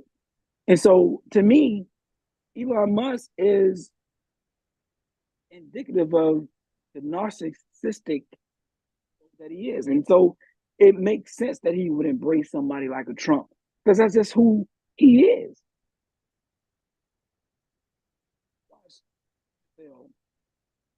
The NFL one owners. thing they have in common is money. If Trump is Lots going of to it. right, and if Trump is going to look out for his best interest, to me. But then you have people like Oprah, right? Has money, but different in a philanthropic way. Right. Which is what I was going to say, that there are billionaires that are Democrats. But she's not a Democrat. She's an independent. So let's not make it about politics, right? Let's not make it about Democrats or Republicans. We're Which was my if, point. if if you're talking about behavior, Right. That's what be, I was wanting to the get to. makes more indicative of who you are. So if you're an asshole, you're just gonna link to more assholes. You're just gonna be a bigger asshole. Elon Musk, if we're talking about going back and looking at his life and him thriving or thriving, you know, because he has. I mean, if we go back and look at the history of this country, right? The history of this country, the slave owners were thriving, but they were thriving because they had people in slavery. And so when we had the Emancipation Proclamation, you know, with the North and the South, it really wasn't that the North felt like, you know, they should be free. It's not necessarily what they were thinking. The North was just like, well, we're just becoming more industrial, so we don't need cotton. Or population. We don't need these field hands. Hmm. So, care about that. And the South was like, fuck that, we do. Hmm. And that's what the fight was about. If you're Yes, looking, sir. if you are talking about behaviors, right, of rich people, one, I'm not rich, but if we're talking about the behaviors of rich people, it's not that deep to me, in that it just has more to do with who you are as a person. It's going to be emblematical of what you're going to do when you have money. Indeed. I think that you can have an interesting, is the word I'm looking for, an interesting conversation about anyone. What I did find out about Elon Musk in terms of historical data is that he was born in South Africa. His mother and father and their two lineages, European, but they migrated to South Africa. I found it interesting that he grew up there and he doesn't talk about the apartheid regime um, that thrived in that area of South Africa, creating the tyranny for the indigenous South African people. He doesn't talk about that. Um, he moved from South Africa and enrolled in, no, he moved to the United States, I think somewhere around Pennsylvania, but enrolled in school in Canada, went to Canada University for 2 years, and then transferred back to the University of Pennsylvania in Pennsylvania, of course. And he got his undergraduate degree and master's degree. He went for 3 days for his master's degree and dropped out. Instead, he took his approach from whatever he learned from physics. He took physics was his major. University of Pennsylvania is a very prestigious institution in terms of Ivy League colleges. Um, one of the top colleges in terms of education. But he dropped out of the master's program and started his own company. And from that company, he began to develop the um, popularized vehicle now called Tesla. I thought that was very interesting. And those are the type of discussions I want to have. Um, the Well, politics is something that should also be important, but not necessarily to discuss what was interesting about a person. see, again, I couldn't have an intelligent conversation like that because I don't know that, Right. right? It would be different if you said to me prior to this station, "Hey man, go read up on Elon Musk, blah blah blah blah blah," and we would have a discussion about Mm, it. That would be different because then I could, you know, talk from place of, okay, well, here's what I read, here's where I read it from, blah blah blah blah blah. This is what I know. I did this type of research, right? And I know mm, this about this person. I didn't do that, right? But what I do know, if it's just talking about where he grew up, and where he got an education. A lot of times that don't, there's a lot of different nuances to why a person may have done what they did, right? For right. example, Paul Williams grew up in South Carolina. I heard On the Williams part. What was the first part? Paul Williams. Who? Armstrong Williams. Hold on, your mic is fading out. I think you Look, said Saul Williams. no, Armstrong Williams. Okay, now it's clear. Good. Okay. Armstrong Williams grew up in. So I'm moving around, so let me know if it's going out. That's what I knew it was something. It's fading in and out. Okay, all right. Give me a second. Just hold Take your on. time. All right. So I said. So, but can you hear me now? You Yeah, move out now I from me. can.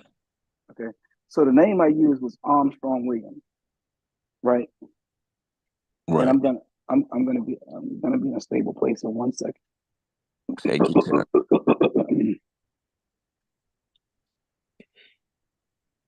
So are you familiar with Armstrong Williams? No. You're not? You sure? No, Maybe if you tell me, I know who it is. Armstrong Williams is a black Republican from South Carolina.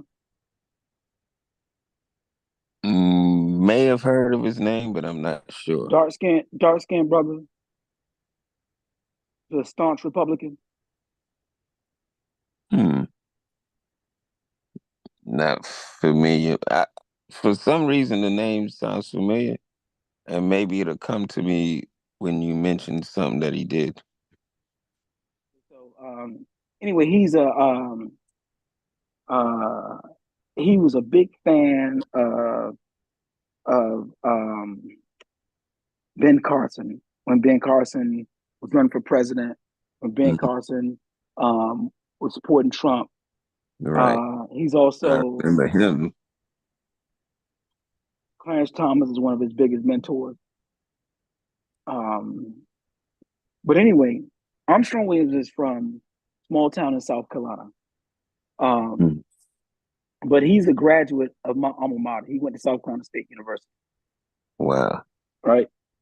And he is black,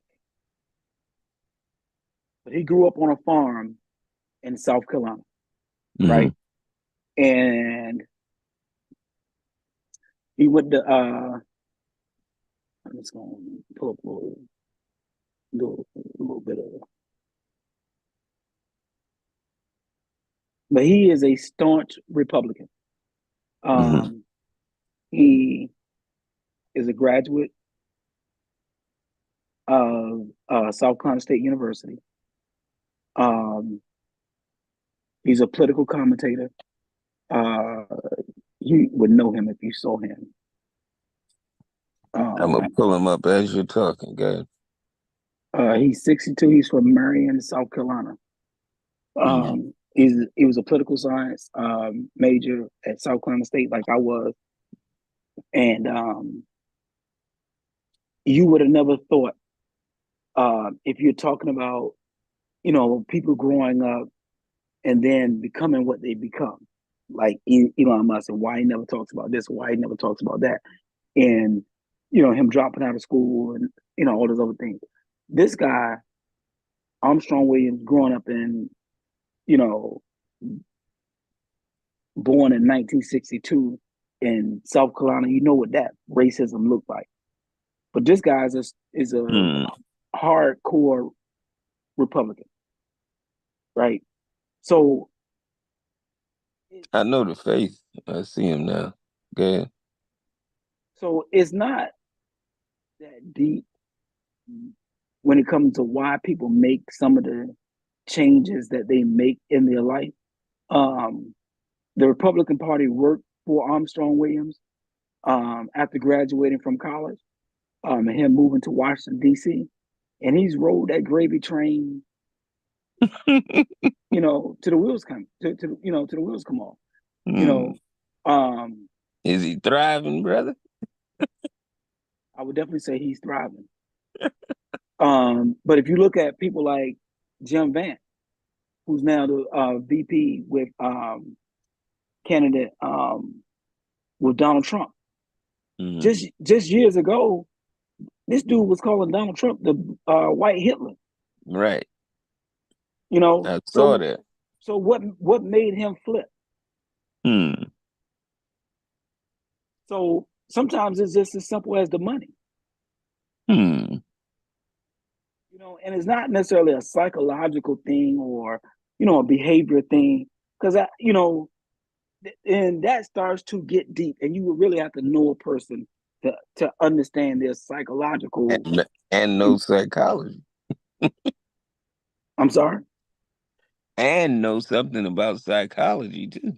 Right, right. So You it know, don't have to be that deep.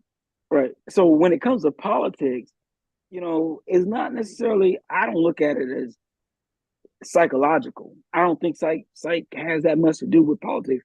But politics has a lot to do with you know, opportunity and money. Hmm. And they always tell you, in politics, there's no permanent, there's no permanent friends. It's a permanent interest. I agree, brother. I think you said a key word here. Um, Opportunities. Um, some black people are finding opportunities beyond the Democ Democratic Party, and good, bad, or indifferent, they are trying to thrive by being the outsider. I think that's what's the popularity with Candace Owens. Not popular to black folks. Black folks can't stand her. But Yeah, but she's an opportunist, bro. of course, I think that it could be suggested the same thing of this guy you just mentioned. Um, What's wrong? because we're looking for a motivation. Armstrong Williams is Yeah, the but guy you just mentioned. We're right. looking for a motivation. What motivates people to do what they do? Yeah, but Armstrong really um, created a blueprint um, for the new black Republican, the new black Republicans at that time. Mm, He was the face of the new black Republicans, and so he really benefited from becoming a Republican at a time where it wasn't popular for black people to be right. Republicans, and he's rode that gravy train, you know, and is still riding that gravy train, He right? may be the spook who sat behind the door, brother. Well, I don't know that no, he wouldn't be the spook that sat behind the door. He may be the spook, but he ain't sit behind the door. Um, he and I remember because I remember talking to my chair at that time at South Carolina State, and he told me, he said Armstrong Williams was not that smart, Hmm. as a political science major. Didn't do that well, you know. So so again, not to be dismissive or anything like that, Right. but I just didn't feel like um having a conversation about Elon Musk, and him um, being in the position of him thriving. I just I wouldn't describe that conversation. I wouldn't describe us having that conversation as an intellectual conversation. But I see But the an thing, interesting one. interesting nonetheless, absolutely. And I see That, that you have that done was the some, word I was looking for. Interesting. absolutely, no doubt about that. You know, and I could, so coming from an interesting, um, if that's the perspective or the narrative that we were going to use, then that would be different, right? For me, because when certain words are trigger words for me, so my brain goes a Right. different place. If you say certain things to You me, go, oh, yeah, I'm OMG. it's gonna trigger me, because if you use the word intellectual, my brain is gonna go, okay, accountability, sources. My mind is going, because that's just What are you talking about? right. Because now I'm like, wait a minute, okay, we're about to have an intellectual conversation. Okay, let's, you know, yeah, Well, I so want to have an interesting conversation, brother. interesting But conversation is different. I think it gives people insight when we do have these conversations, even when we're opposed to each other's way of thinking on something. what it shows is that we all have these things that we identify with and things that we're repulsed by. And if you want to know what people are motivated by without being a professional or a scholar, just to have an interesting conversation about people, you can have that conversation without knowing jack shit about them. But you have to be open to what the conversation is about. It's not about Elon Musk. It's not about Trump. It's not about Armstrong Williams. It's about people's motivation. I think opportunity was one of the key words that you said that rang a bell with me, that really gave me a way to articulate what my motivation was for this interesting conversation. And on that note, I'm going to give you the last word, brother. I got a babysit in the morning, and I better get there and do my job. So what do you want to give me the last word on?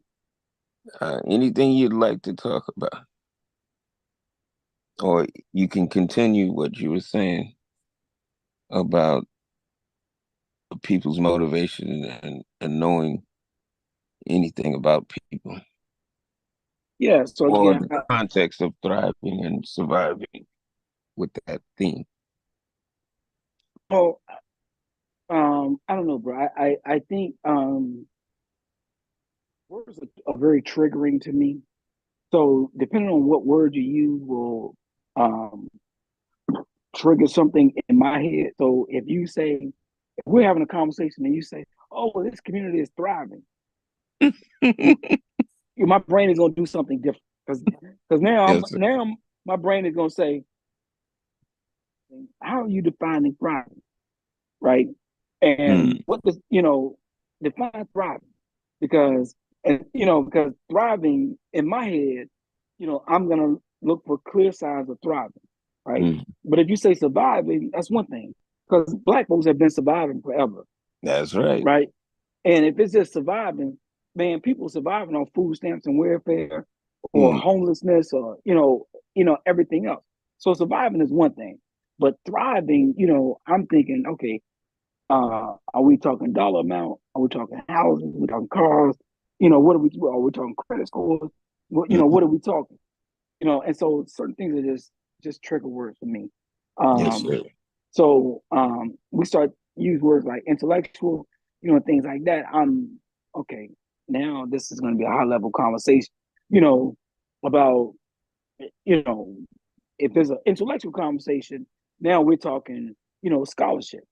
Scholarship, scholarship to me, you know, um, different level of conversation, and it's interesting because I was having a conversation with my cousin, one of my cousins the other day, and Mm. he was saying we were talking about people saying, "Oh man," people call me Mo. They said, "Man, Mo changed.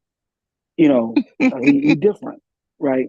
And he was saying, you know, he was saying that he understands what they mean to some degree when they say that, right? He Mhm. said, and he was saying to me, like, you know, I'll be having a conversation with someone, and then I'll be like, wait a minute, man, what did you say? Where did you get that from? You know, and he'll say, like I'll say things to people I probably wouldn't have said to go, right? Like, Right. and so when I start asking people, like, where did you get that from? That no, that's not true. Can you cite that? Can you tell me what? And so he was telling me, that people that come from how we grew up, they look at me different. Right. That, and I was saying to him, I said this to me the other day. I said, man, you know what? I never even thought about that. I never even thought about it because in my head, I naturally talk like that because Right. because I'm so used to talking like that because that's how I've been trained to talk and think. You That's know, right. when I sit in a classroom, if you blurt some shit out, there's no you're not getting away with that. Ain't gonna hold the Yeah, fire to you. because they don't want to be embarrassed when you walk Right. out of their classroom and you say some shit and somebody say, "Where'd you go to school?" We get that from. Yeah, or somebody because then people will look at your education or look at your Hmm. educational um institution and start to credit or discredit the institution. So they will hold you accountable. So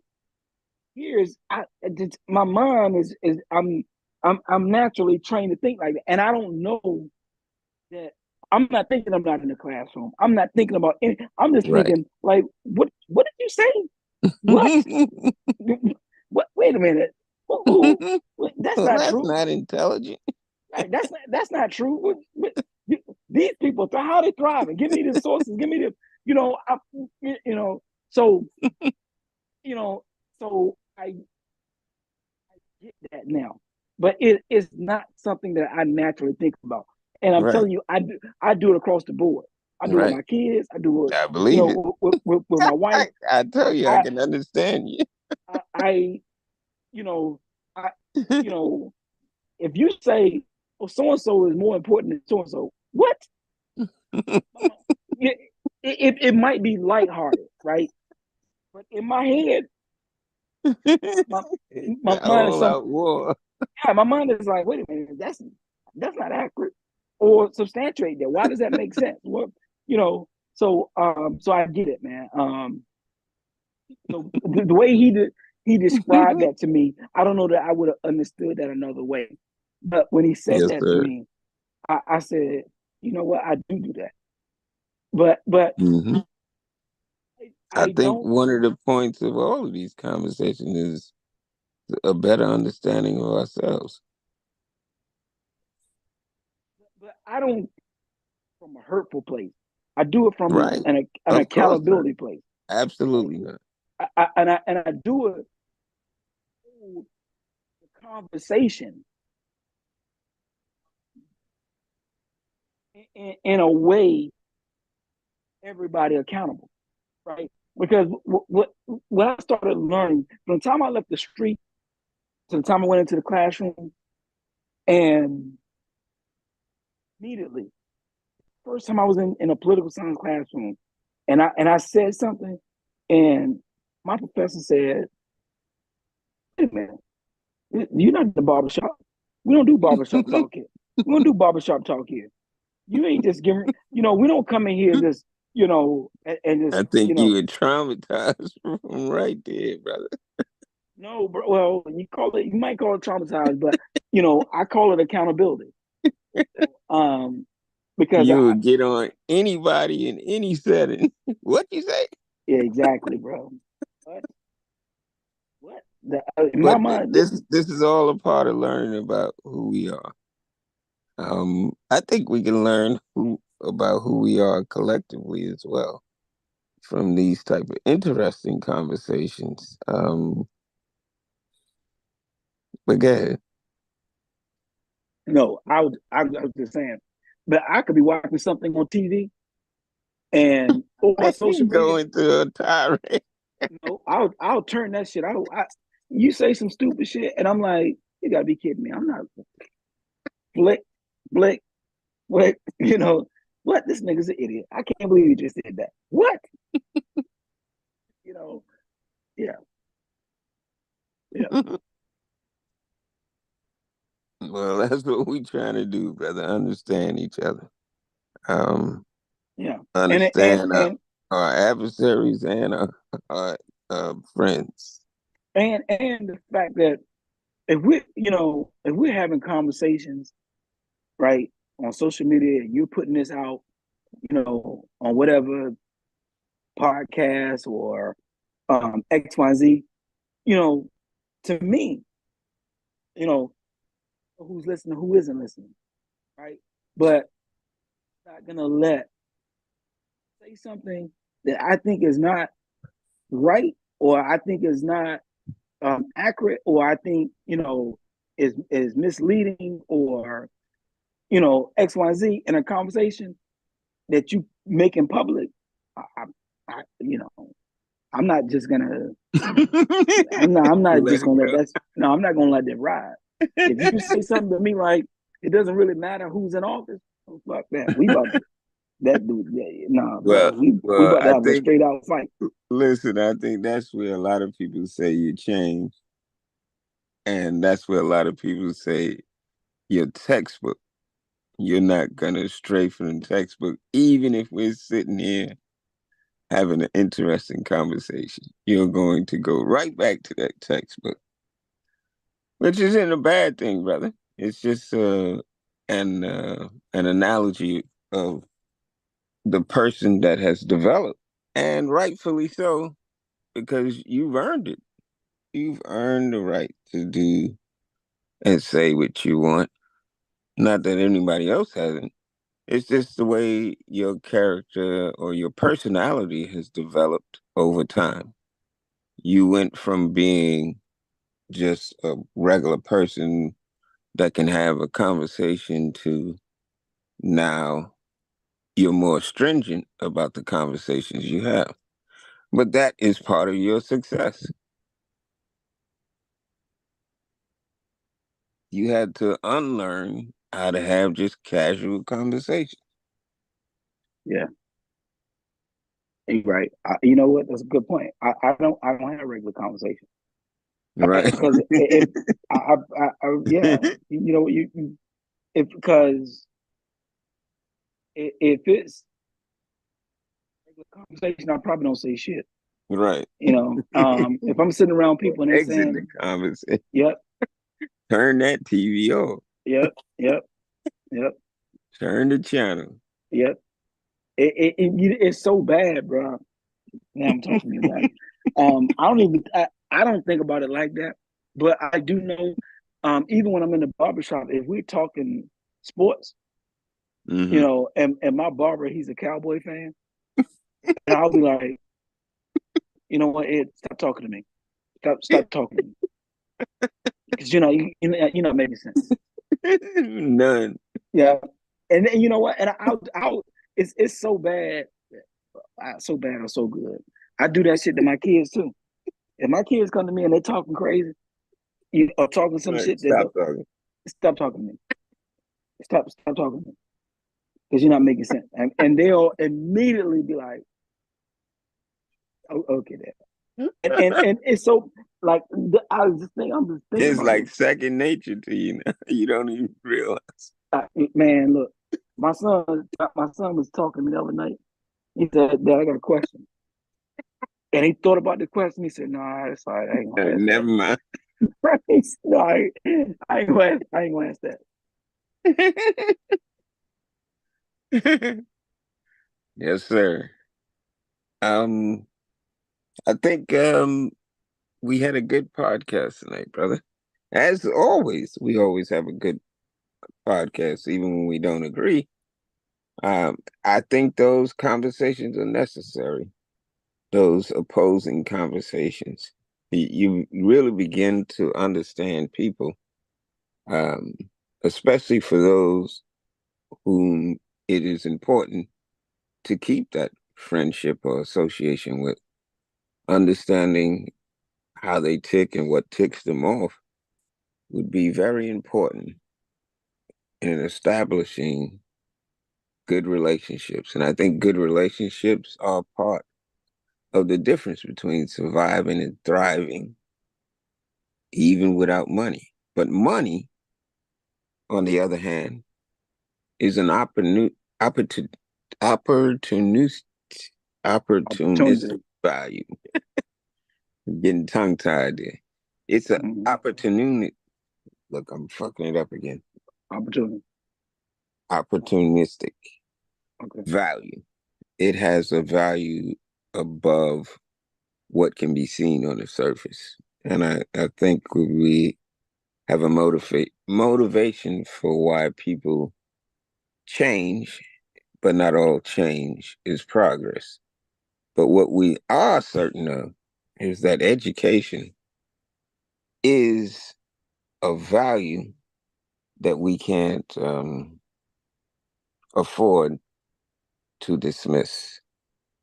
Hopefully, in our homes, in our Black family, in our individual homes, we're stressing the importance of not only education, but dare I say it, brother, what Elon Musk studied in college. He didn't study the humanities, the philosophies. What he did study, although he's a pretty good um, student of philosophy now, and but what he did study was the sciences, and those sciences on engineering and physics is what made him who he is today. I'd be remiss in my duties if I didn't tell every Black youth hearing me now to get involved in the STEM program. Um, that's science, forgot the other acronyms, engineering and math. Those things are critical to us staying in the future. And we have to be a part of that future or we're going to be stuck in our past. And I hope that was the message that came through to tonight's high vibrational conversation. Myself, MF Doug AF, and my colleague, Dr. Moore. Take us home, brother. That is home, bro. Yes, sir. You know, I don't know that I can say much after that. I will say, for you, um, in helping raise, your granddaughter, I want you to think about the future and what you want the future to look like for her, and Hmm. what contributions that you can make to make sure that her future is bright. Um, Exactly. if any of these conversations are going to be helpful, Well, um, one of the ways is by setting an example, yeah, education example. yeah, and making sure that as you think about her being educated, um, what avenues, what roads are going to be most advantageous for her to be able to get an education, Hmm.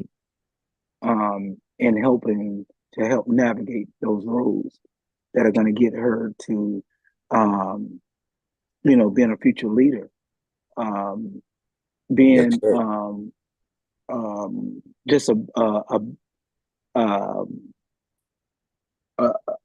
a productive citizen, and the things that will prevent her from, being a productive citizen, Hmm. like having, women's rights and things like that. Her being able to see, as a young Black woman, seeing a young Black woman be president, knowing that those things are possible instead of those dreams being shot down, and us continue to have, the same type of old white guard leadership that we had historically.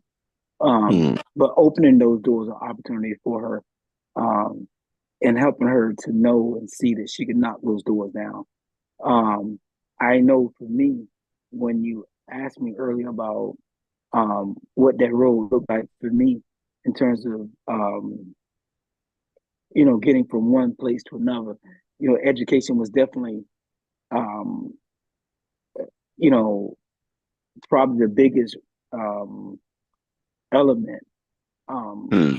to my progress, because Yes, sir. once I realized that I could get an education, I saw the doors and opportunities, for the world start to open up for me, because I Hmm. because I had an education, because I was able to get an education, and because I was able to become more educated.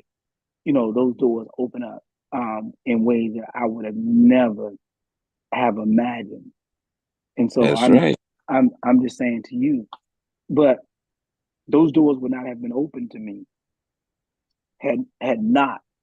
you know, um, we had affirmative action, had not we had the right to vote, Hmm. have not we had different educational opportunities um, that helped me along the way.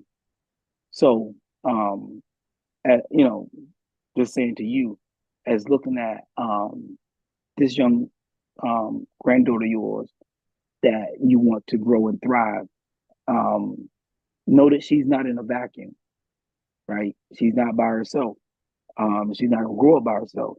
Um, and those communities that we talk about, um, I ended up having to leave a lot of the communities that I grew up in and go into a lot of other communities when I wanted to evolve, right? So when I wanted to get my bachelor's degree, the people that I had grown up around didn't have that, right? Hmm. So I had to join and create a new community of people that was trying to get a bachelor's degree. Same thing when I aspired to get my master's degree. I didn't have a lot of people around me that had master's degrees, right?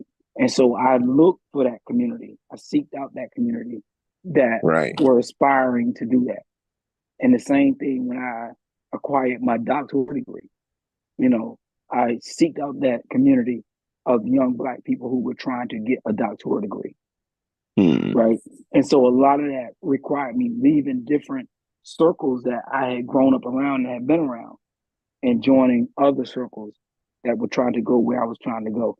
Because again, if we talked Key about, I'm sorry, key point. if we talked about like my grandmother and her influence, it could only take me but so far, right? Hmm.